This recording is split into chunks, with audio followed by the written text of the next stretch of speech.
Welcome back, guys, to Phoenix Wright Dual Destinies, as we find ourselves having to use Widget and the Mood Matrix once more, as Jinxie Tenma is too shocked, saddened by the events of that day. We'll have to find the root cause of her extreme fear before Athena can treat it, so she says. So let's get to work on analysing Jinxie. Now, let's see. Apollo, can you point out the yokai on the Wheel of Fire? Okay. She seems particularly terrified of that one. Why? It's a cat. You should be completely okay with this. Start by tapping probe the L on the bottom screen. Okay. Or I could just use L. Next, point to what's causing Jinxie's out of control emotion. Finally, tap probe again to try and get to the heart of the matter. Okay, let's give this a try. So, touch the probe button. Fine. Point at the cat monster. So we actually get other events here. So we got cut monsters. We have the raccoon dog. Fireable ghosts. But we have the cut monster on a Wheel of Fire is what we want to probe. Got it! Jinxie, what's the name for that yokai on a Wheel of Fire? That's Akasha. A yokai that steals the bodies of the recently deceased. I bet it came to steal the Aldermans. It's almost creepy how well that fits the actual situation. Exactly. It's a form of hallucination where the patient can't see things for what they are. There must be something at the scene of the crime that she's mistaken for Akasha. Apollo, you need to point out what she thought was a yokai on a Wheel of Fire. I think I know the answer now. Jinxie, that wasn't Akasha you saw. Could you have possibly mistaken this for Akasha? You mean just the chandelier? Literally just the chandelier? A light fixture? This one right here. It has a flame design and is up there on the ceiling. There was never a yokai on a Wheel of Fire. The cache you saw was just a light fixture. Eek! That's going to make her feel really stupid. Right, the info's been updated. What about the rest? Oh, well, we can pretty much say what each one is, to be fair. That's one memory back to normal. Nice job. Now that you've got the hang of it, it should be a cinch to point out the rest. Jinxie, what about this white wall-eyed monster? That's Nurikabe. It's a wall monster that blocks your way or leads you astray. Well, that's no yokai, Jinxie.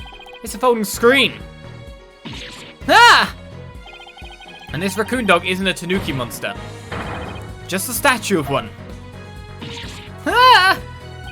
And look, these are just coffee cups. And this right here is nothing more than a fox statue. Yeah, I don't know what I was thinking. Wait, wasn't that silver? Well, how'd it crack? Right, so we've dropped the noise level down a bit. That still means there's more to go. You did it, Apollo. Her extreme fear is under control now. I wouldn't exactly say that. It was all just my eyes playing tricks on me. There weren't any yokai after all. See, a clear-cut statement. That's the power of my psychology and your intuition, Apollo. And just like we thought, there never really were any yokai in the Fox Chamber. Right, there never really were any yokai there. So the defense is asserting the exact opposite of their original assertion. Wait, Jinxie, what about Tenmataro? There wasn't anyone there dressed up as Tenmataro, or any other yokai either. I remember it clearly now. You've gotta be joking!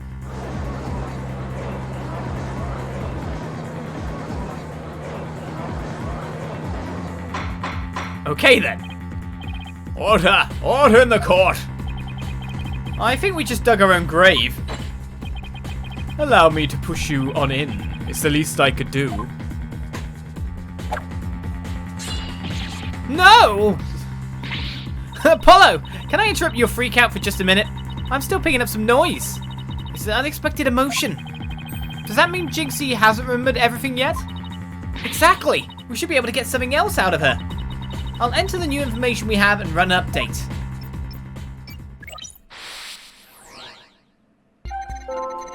Alright, did I see Tenmataro in the Fox Chamber? Okay, we've got Surprise 2. Bigger surprise now. I was so scared when I entered the room. My legs gave out and I fell to the floor. Okay. So small surprise, big sadness. Big sadness, big surprise. Of course she'd be surprised when she entered the room.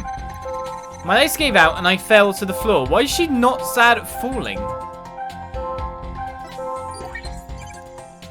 That's a bit weird in of itself, isn't it? There in the fox chamber I saw... the alderman dead on a table. And Papa collapsed in a chair. Nobody else was there. And that includes Temataro. So she's not surprised at that. She's sad at pretty much everything except for one. And she's surprised at some points and not others. Okay. Wait, what am I supposed to do? Try to find the emotions that contradict her statements. So if I find a contradictory emotion, I should point it out? That's right, but it's not just contradictory emotions you should look out for. You should also keep an eye out for sudden changes in emotions' intensity, so the sadness. Her emotions might get stronger or weaker as you move from statement to statement. It's important to compare how the same emotion changes throughout the testimony. Contradictory emotions and changes in intensity. Okay, I'll give it a shot.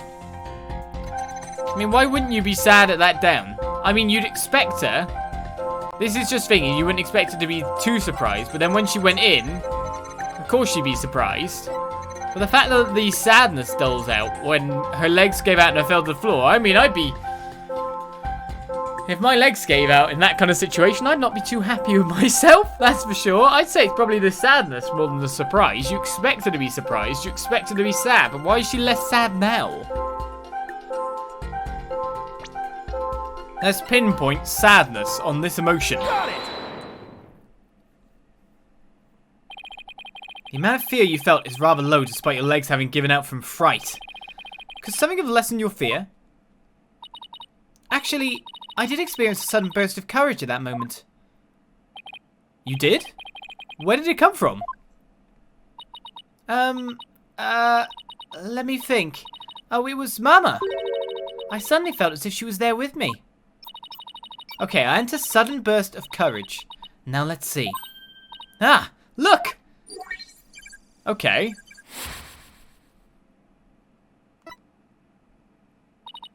Apollo, the noise is all gone. Jinxie seems to have remembered everything now.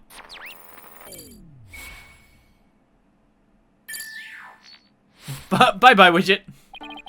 Right, a sudden burst of courage. Now, where could that have come from? Jinxie, was there something that gave you a sudden burst of courage?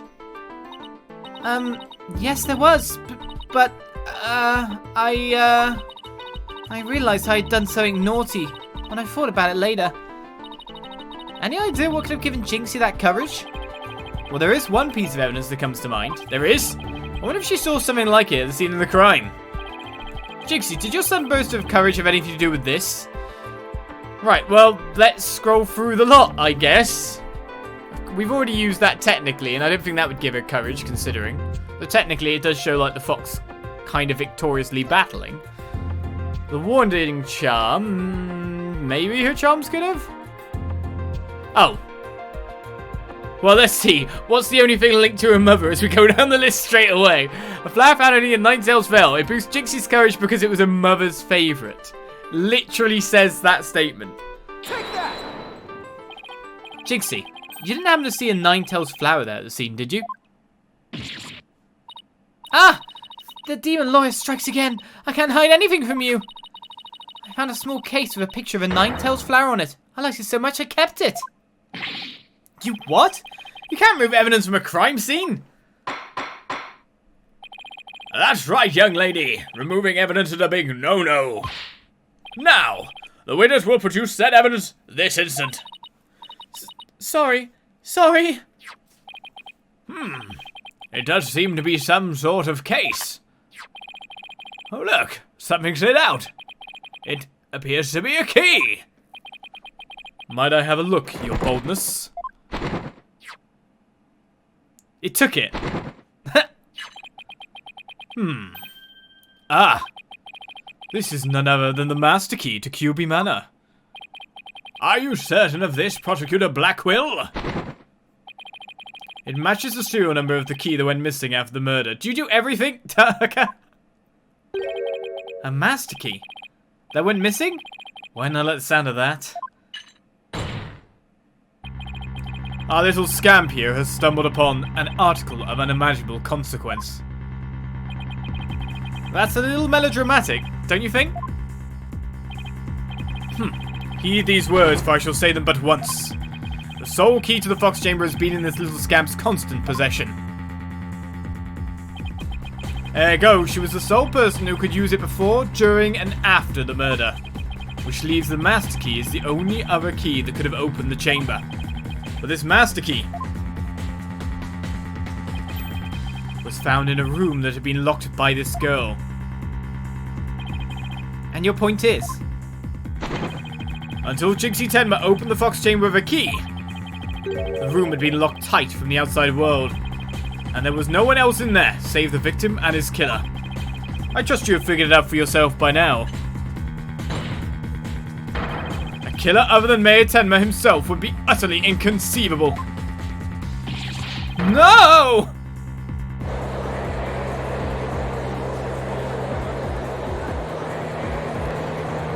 Well, it seems the stands against us, but there's the objection. How could this happen? The defense's assistant will refrain from growling her frustrations. Athena, are you alright? I know Mayor Tenma's innocent, but there's nothing we can do. This sucks. Cykes, Dono. Allow me to put you out of your misery. Can I decline your offer? Abandon your client and your misplaced faith in him. Let the relief of a clear head and a clean conscience come rushing in. That will make the inevitable guilty verdict far easier to accept. Great, now he's playing Simon Says with us. Well, he's not going to fool us with his stupid mind games. Athena, don't fall for his tricks. Now I'm the one who's dazed and confused. I can't even think straight. Hey, are you alright? She fell right into his trap. Now I suggest you make a mad dash from the courtroom and into the wild blue yonder. Only by running shall your mind be cleared and your conscience cleansed. Alright, I'll be back in 10. Well, of course I'm going to object that. Stay with me, Athena. Don't let yourself be twisted by that samurai. Apollo? Mr. Justice, I heard the word objection, but what is it you object to? Huh. Alright. That objection was more of a reflex than anything else. Though I was hoping something would come to me while I was trying to stop Athena. Ah, the Wright School of Law. The court is waiting, Mr. Justice. Although as it stands now, I'll be forced to declare your client guilty and your legal skills suspect if this is it. Now, do you have anything that could overturn the prosecution's case? Well, actually I do. I'm Apollo Justice, and I'm fine. Apollo, you do have something more than your cause of steel, don't you? Not really, but we'll be fine. But I've got absolutely nothing. But that's never stopped me before. I have to explain how the real killer could have escaped that locked room. Because it's all over if I don't. Apollo, this calls for a new approach. Try to think outside the box. Or in this case, inside the box. And what a doozy that locked room is too. Well, Mr. Justice, do you have anything that can counter the prosecution's argument? No. You bet I do. The real killer must have escaped from the locked room one way or another. Vague conjecture shall only earn you a taste of my blade, Justice Dono. Time to do or die. Literally. You won't be killed in the courtroom, he says, hopefully. Bombs. The defense will now explain how it will be possible to escape the locked room. You sure about this, Apollo? Can you really explain what happened? I'm fine. We just need to think this whole escaping a locked room thing over from the beginning. So, let's see. If the killer had escaped, how could they have done so? The choices are pretty limited. The room has a window, but there's a cliff edge in there. It doesn't open wide enough for anyone to get through. And there's a sheer cliff outside. As for the air vent, it's up too high, and there's nothing you can stand on to reach it. And needless to say, the forbidden chamber wouldn't open no matter what we did. So that's out. Yeah, that's why we gotta keep the solution simple. Like they say, simple is best. We need to rule out all of the absolutely impossible escape routes. Then whatever's left just might lead us to how the Fox Chamber was compromised. Your Honor, the defense proposes that the killer escaped through here. Well, it would have to be the door. Like, literally the only way the killer could escape is the door.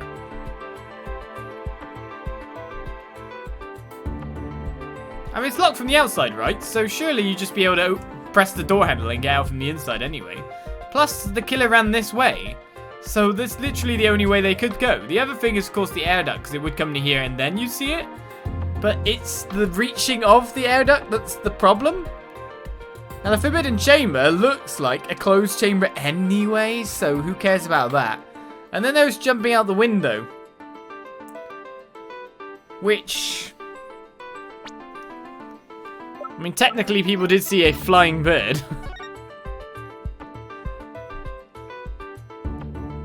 Maybe the Tenmataro gear was equipped with some kind of glider? I actually have no clue on this one whatsoever. I guess it's time to take our first penalty and a bit of trial and error with this one. Because generally, the bloody footprints even lead to the blooming door.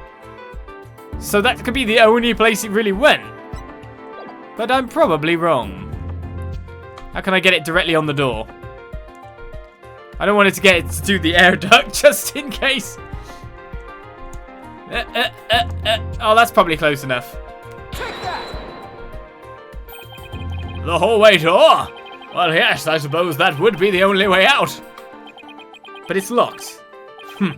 Would appear you've already forgotten. The only available key until Jinxie Tenma came on scene was within that locked door. How would one exit the Fox Chamber and then lock it without a key? I should have seen this coming. Remember, Apollo, keep it simple. Simple, right. I can understand if the killer had exited the room with the key. But what if he did? Well, Mr. Justice, the prosecution has some fine Japanese still waiting unless you explain yourself quickly. Am I getting a penalty or not? I'm fine. I can explain myself. The reason the Fox Chamber's hallway door was locked was because... Oh, we actually are on the right side of conjecture? I'd say the perp locked it from the outside then, if we're following this chain. But then you've got to get the key back in the room.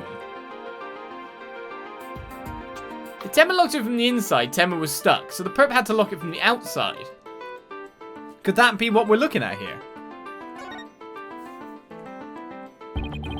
What if the room was locked from the outside? It's the only logical thing at that point in time. In other words, the killer took the key through the hallway door, then locked it. Ouch! Consider this. The master key was found inside the tightly locked Fox Chamber. Any assertion that the key was removed from that room is a blatant contradiction of fact. Exiting the room before locking the door would require taking the key outside. But the key was found inside the room, which does seem like a contradiction. If only we could explain both. Oh my god! Like how the key could be inside the room and be used to lock the door from outside. Well, one, there was 2 keys anyway, so I don't know if a certain pickpocket could take it. 2, I've got this amazing lever system going on with a window, the mask, a key and a string. I've watched too much TV. And the vent. Like, you could lever stuff off. Would that work? That's a bit far-fetched, but that's TV for you. Well, let's see if the defense can respond. Before Prosecutor Black will draw his sword. EI coming out. How could the master key be at the crime scene, despite the room being locked tight? Right. threw it in from outside or changed the lock, slipped it in when the door was open. Ha! Well, we are around the right line, otherwise we would be getting penalties. What if he threw it in from the outside? Let's go with my father. Well, you could throw it in. You wouldn't require the pulley and lock thing system, but that's how I do it. But then you'd find string and stuff, and well, the string would be taken out by the... It depends, but then the key would probably be taken out. I don't know. So let's just say he threw it through the air vent, because it's there for a reason. What if someone threw it into the room from outside? You know, something like... Go out the hallway door, lock the room, and then toss the key back in through the window. That would explain how the master key could be inside the locked room. And where would you throw it from? There's a cliff outside the Fox Chamber's window. Throwing the key in from there is an impossibility. That's true. Oh, right. Ah! I wonder if the key could have been tossed in from somewhere other than the window. Somewhere other than the window? Huh. Could the key have been tossed in through somewhere other than the window? Obviously, we are going with that as our logical train of thought. I so thought I failed on the first step, but here we go. Take that! The air vent? And the music stops. Yes, the window may be out of the question, but the air vent's not. Oh, that's right! The Fox Chamber's air duct leads out into the hallway. That's right. The real killer entered the air duct from the vent outside the Fox Chamber. Then dropped the key into the room through the vent inside the chamber. Well, we are right. That's preposterous! Oh, that explains how the key got in there after it was used to lock the door perfectly. Mr. Justice, I'm afraid I'm a bit confused. I use string though. Don't worry. I'll explain it so even your honor can understand. First, the real killer, disguised as Tenmataro, murdered the alderman in the Fox Chamber. Then they fled the room through the hallway door and locked it. Next, they entered the air duct from the vent outside in the hallway. Finally, the killer tossed the key into the room through the air vent in the ceiling there.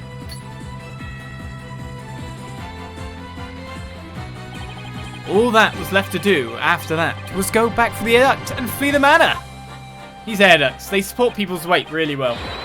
Well, Your Honor, could that be any clearer? Amazing! Even I can follow that. The judge seems really pleased. That explains everything. The real killer was someone dressed up like Tenmataro. And there was someone else other than the manor, the mayor even, and the alderman in that room. Hey, looks like our lawyer's beating the jailbird prosecutor. Whoa, that was a total turnabout. That massive forward of his seems so much more attractive now. Oh! Order! Order! Order, I say! Now that I've proved a possible third party, I don't see how our client could be guilty. Silence! A valiant effort, Justice Dono, but your final thrust missed its mark. Huh? Both that little scamp and the tricksy Tanuki saw the yokai after it left the room. But then what? Did that irksome yokai simply go through the foyer and waltz right out the front door? That's exactly what happened! The killer fled from the... Ouch! But that is impossible. Without being spotted by the foyer's security camera, that is.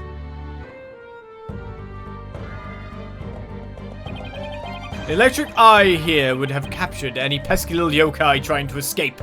Well, not if you went under the camera and went through that door to the right. Just gonna point that out. Wherever that door leads. However, there was no sign of Tenmataro anywhere in the security footage. What? Save the foyer entrance, there is no other way to flee the manor, is there? I don't feel so good. Is there surely not? Like windows at ground floor? Wait, I believe there is one other way to escape besides the foyer entrance. There's a large window in the foyer. Oh, that's the exit thing. It's possible to escape through there without being seen by the security camera. Haha! Hey, Hey, you're right! Silence. Must I point out every crucial detail to the defense? It seems you lack not only brains, but investigative prowess to boot. That is the cliffside of the manor. The only killer escaping that way would be a dead one. No! Noon? Wait, so the killer didn't escape out the foyer window? What the heck, right? Ha! I suppose your next proposal is the killer sprouted wings and flew off into the sunset. Technically, yes. That would mean the killer really was a yokai. If only we had some sort of evidence that could point to a flying killer. Who's saying we don't? As completely far-fetched as it might be. What? You're saying you can prove the killer could fly? Yes. Yes, I can. Whoa! I thought I was the only one who caused the steal. Oh, I can't wait to hear this. Your Honor? What evidence do you have that the killer flew away? Well, it's this. The special edition newspaper, Temmataro, real or flight of fancy. Take that. Take a look at this special edition paper. Temmataro. Real or flight of fancy? What does this article prove, Mr. Justice? The photo in that article was taken shortly after the murder. Maybe the yokai in that photo is the killer shortly after they fled out of the window. Mr. Justice, you're not seriously suggesting... Oh, I'm serious. I mean, it all adds up. The killer, disguised as Temmataro, flew away. You know, by some way or another. Silence. It is your brain that has flown the coop. That image is not for trick photography or some other form of artifice. Okay, then how about the Temmataro figure Mr. Filch saw? It just vanished into thin air. No, there's a rational, common-sense explanation for that. That infernal yokai our Trixie Tanuki witness never reached the entrance.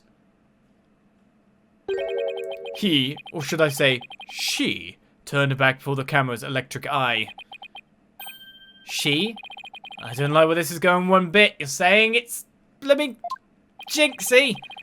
Now the fact that we know the yokai had come from the Fox Chamber means that it was likely either Mayor Damien Tenma or his daughter Jinxie Tenma. However, we know that Mayor Tenma was already unconscious at that time. Not good. Not good at all. Do you understand the gravity of the situation now, Justice Dunno? The falsified yokai remnants.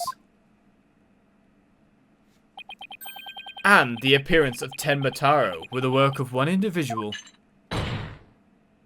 And that individual is none other than Jinxie Tenma.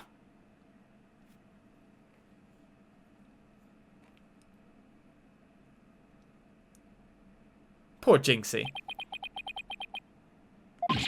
Nah! No! I'd like them to keep a poker face just one time. And not try to, like, admit that they're right. Order! Order! The defense will stop competing for the greatest freakout ever! The little scamp was, no doubt, simply trying to protect her father. And it's no wonder that a superstitious mind conjured up this mad masquerade. Prosecutor Blackwell's assertion makes perfect sense to me. It's far more convincing than saying the killer escaped by flying out of the window. Do you truly believe this could end any other way? Did we fall right into his trap? What do we do now, Apollo? Our case no longer stands without a real yokai. If only we had one. Bailiff, seize her. It is time I interrogated her as the samurai of Yorewood.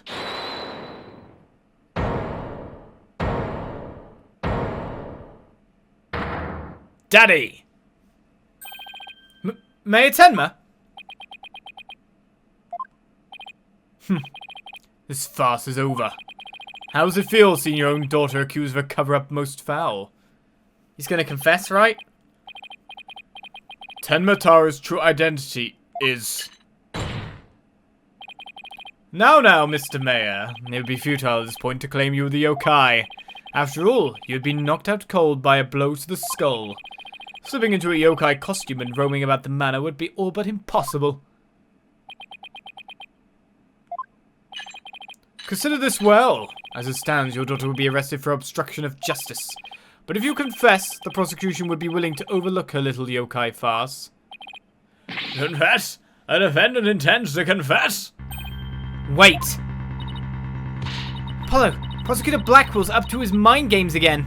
Indeed he is. Well, how far is this trial going to go? Will our defendant manage to confess just to protect his daughter? We'll find out next episode on Phoenix Wright Dual Destinies. Join me then for that, as we hope that we can actually clear this up nicely, because confessing at this point would mean case closed, and case closed would not be good for us. I'll see you then. Bye-bye.